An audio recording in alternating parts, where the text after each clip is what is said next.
Well, the question says in the diagram, AB is a chord of the circle with OM. M is the point of AB. MO is produced to P, where P is a point on the circle. OM equal to X units, AB equal to 20 units, and then PM equal to OM over PM over OM equal to 5/2. Now we can see the circle is there, and then that's the circle, and then O is the center of that circle, and then M is the midpoint of the chord AB, and then MO is produced on P, produced to P, where P is a point on the circle. P is there. Now OM is given to be X units. OM is there, X units, and then AB equal to 20 units. Now in the previous video, we did question 7.1 and 7.2 and 7.3. Now we're going to do 7.4. 7.4, this question.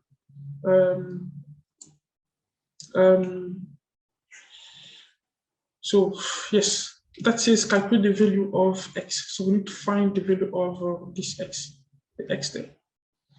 All right, I'm gonna move my board somewhere there, just split it like this. So we're doing now 7.4, that says calculate the value of X. All right, now let's go back to the diagram, in the diagram, and then see.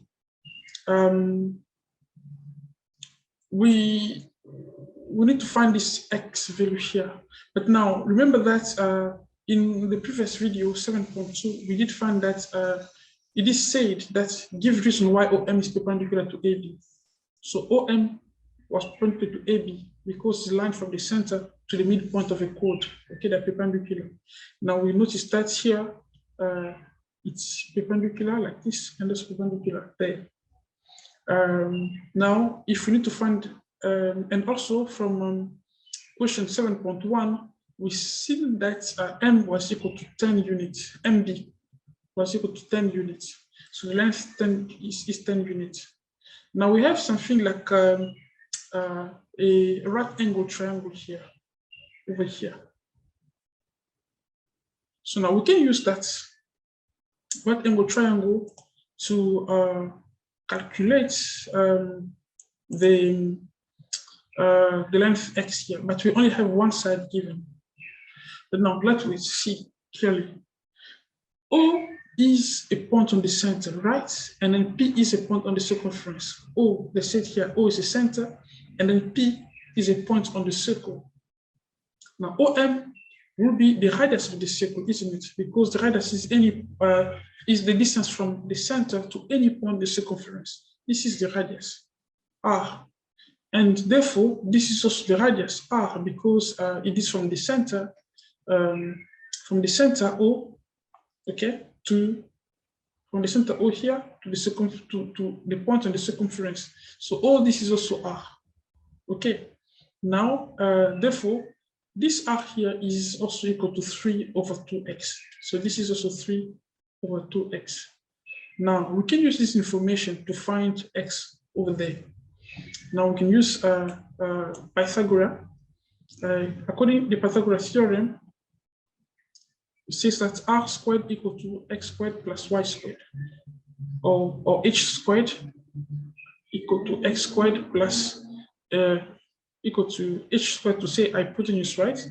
And equal to opposite over adjacent, so adjacent squared, sorry, plus opposite side squared. Now Pythagoras, the reason.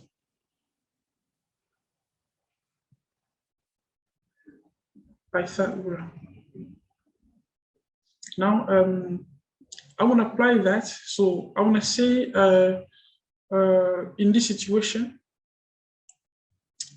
let me just take the same diagram and then put it over. So diagram here and then place it over here, maybe over here, right? So now we can see and then visualize and answer the question.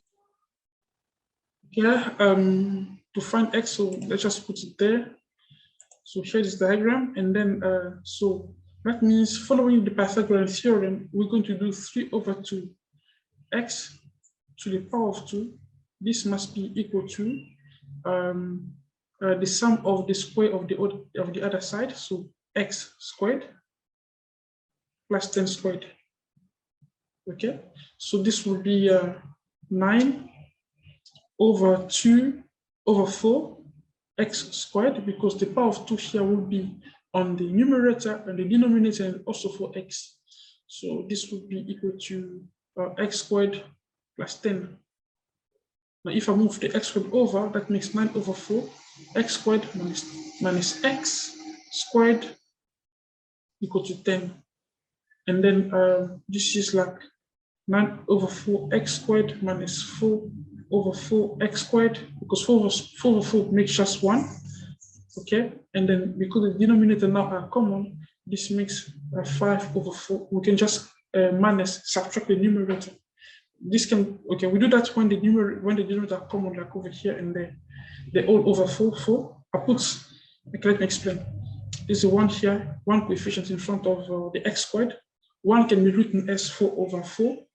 Okay, then when I notice that the denominator are common, I can just subtract the numerator. So this is equal to 10. Now I'll move it a little bit this other way. And then we can cross multiply. So that makes 5x squared will be equal to 10 times 4. 5x squared will be equal to 40. And then we divide by 5. So we divide by 5. And this makes x squared equal to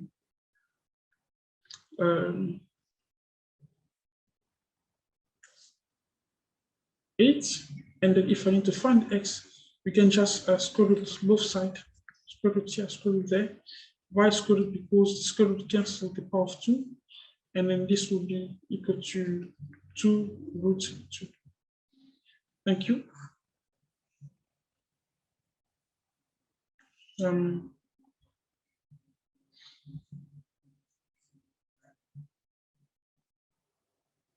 Yeah, thank you.